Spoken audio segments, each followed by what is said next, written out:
जो आज आगे बढ़ रही है, ये अपनी संस्कृति बचाते हुए आज अंतरिक्षयान में सुनीता विलियम्स जो हिंदुस्तानी ओरिजिन की हैं, वैसे कैसे आगे बढ़े और अपनी संस्कृति को भी सौंदर्य को भी सेम लेवल पे रखें। बड़ा मुश्किल प्रश्न है मेरे लिए। देखिए, मैंने जैसा कहा कि भारत की संस्कृति के प्रवाह को निरंतरता प्रदान करने में देश की महिलाओं ने बहुत बड़ी भूमिका का निर्वहन किया। अभी कुछ दिन पहले मेरे एक मित्र हैं उमेद रत्न ने, उन्होंने एक पुस्तक लिखी है 1000 साल के मेवाड़ के इतिहास पर। बहुत रिसर्च करके डॉक्यूमेंट लिखा, लेकिन उसमें उन्होंने एक पंक्ति लिखी है, वो पंक्ति मेरे को रात को भी झकझोरती है। उन्होंने देखा कि मेरे शरीर को मेरी मृत्यु के बाद में भी कोई अपवित्र नहीं कर सके। भारत का सांस्कृतिक चेतना कितनी बड़ी थी। मेरी मृत्यु के बाद में भी मेरे देह को कोई अपवित्र न कर सके, इस कल्पना को लेकर के, इस विचार को लेकर के महारानी पद्मिनी के साथ में 16,000 रानियों ने, 16,000 महिलाओं ने, जो सब जाति समाज की थी, उन्होंने अग्नि स्नान किया। वो अग्नि की ज्वाला जो है वो शायद कुछ दिन में या कुछ महीने में शांत हो गई होगी, ठंडी हो गई होगी, लेकिन महिलाओं के उस उत्सर्ग ने, उस बलिदान ने जो ज्वाला उस समय के लोगों के हृदय में प्रदीप्त की, उसने पीढ़ियों तक भारत के लोगों को इन आक्रांताओं के सामने संघर्ष करने की ताकत प्रदान की। इसलिए भारत की महिलाओं ने इस संस्कृति के संरक्षण के लिए निश्चित रूप से बहुत बड़ा योगदान किया। सामान्य परिवार में महिलाओं ने जिस तरह से भारत की संस्कृति को बचाए रखने के लिए काम किया, आज भी अगर परिवार को यूनाइट रखने का फैक्टर कोई है, कुछ एक्सेप्शन छोड़ दीजिए, लेकिन परिवार को एकत्र रखने का, एकजुट रखने का अगर किसी के पास में जिम्मेदारी है तो वो महिला होगी, वो परिवार में माँ का स्वरूप में काम कर रही है। इसलिए ऐसे महत्वपूर्ण समय में जब भारत की पहचान बदल रही है, जब भारत की संपन्नता और भारत के बदलते हुए परिदृश्य के कारण से भारत की पूंछ पूरी दुनिया में नए सिरे से बढ़ गई।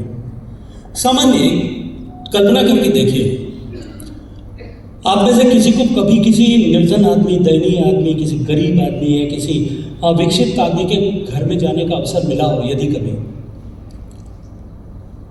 जिसके कपड़े फटे हुए हैं, बदहाल है, बर्तन वहाँ बिखरे हुए पड़े हैं, चारों तरफ गंदगी है, वहाँ जाकर के आप अगर खड़े होंगे, आपके मन में क्या भाव होगा?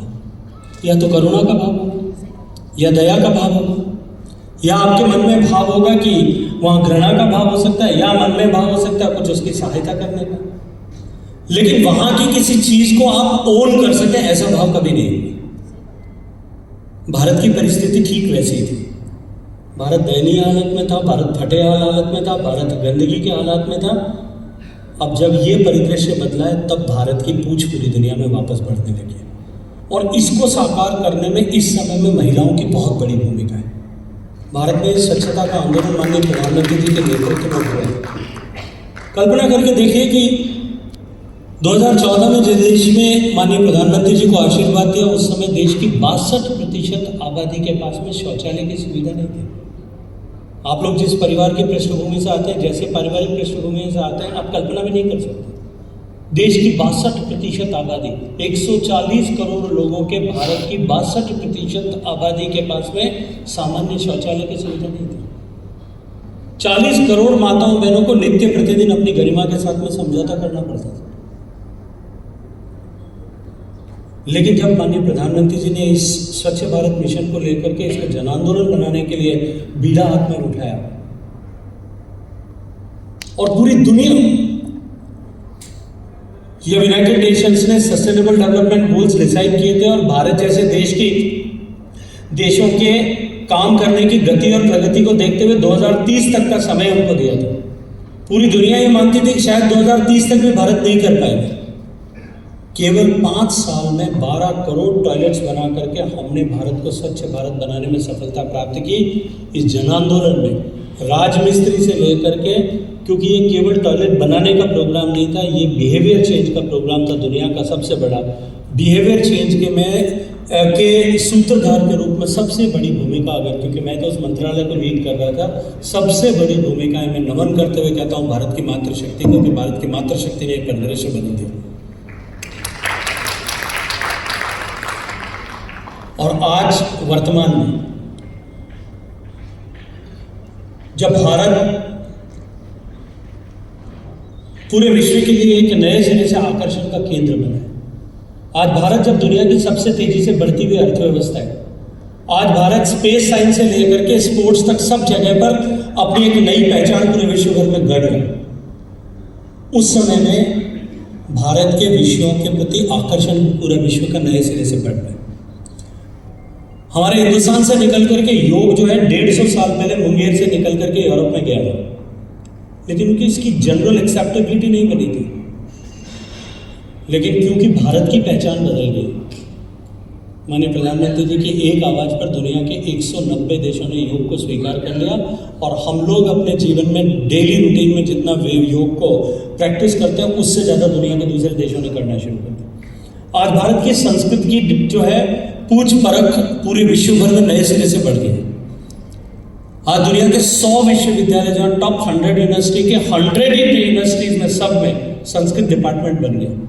भारत की वेद विद्या के अध्ययन के केंद्र दुनिया के 100 विश्वविद्यालय जो है टॉप 100 यूनिवर्सिटीज में से 78 यूनिवर्सिटीज में खुल गए। भारत की कृषि परंपरा, भारत की जीवन पद्धति, भारत की पारिवारिक व्यवस्था, भारत का आयुर्वेद, इन सब की डिमांड नए सिरे से पूरी दुनिया में सृजित हो गई, क्योंकि भारत की पहचान बदल रही है। और हम इस संकल्प के साथ में कि अगले 25 साल में भारत को विश्व का अग्रणी देश बनाएंगे, उस संकल्प को सिद्ध करने के लिए जब चलें, तब भारत की मातृशक्ति बराबर ताकत के साथ में कदम ताल कर रही है। आज सम्मान के साथ में हम कितने लोगों का नाम ले सकते हैं जिन महिलाओं ने अपने कौशल से, अपने परिश्रम से, अपने पुरुषार्थ से तमाम विपरीत परिस्थितियों में खड़े होकर के भी आज न केवल अपनी पहचान बनाई है, अपितु हम सबका सम्मान सृजित किया। निश्चित रूप से उन सब का अभिनंदन करते हुए कि इस संस्कृति के संरक्षण की जिम्मेदारी और इस राष्ट्र के सम्मान की जिम्मेदारी सब लोगों की बराबर है, और हम सब निश्चित रूप से सौभाग्यशाली हैं कि हमको एक ऐसे समय में काम करने का अवसर मिला है जब हमारा देश बदलाव के रास्ते पर है। When our country is undergoing era of transformation, and whenever a society, an organization or a country undergoes era of transformation, every stakeholder, each and every citizen or a stakeholder has its own responsibility. So it's everybody's responsibility. और क्योंकि हम ऐसे लोगों से बात कर रहे हैं, मैं ऐसे लोगों के बीच में बात कर रहा हूँ जो समर्थ लोग हैं, जो जितना समर्थ है उसकी उतनी ज़्यादा जिम्मेदारी है। जो समाज में पीछे रह गया है उनको किस तरह से सशक्त करें, ये जिम्मेदारी लेकर के अगर फिक्की काम करें।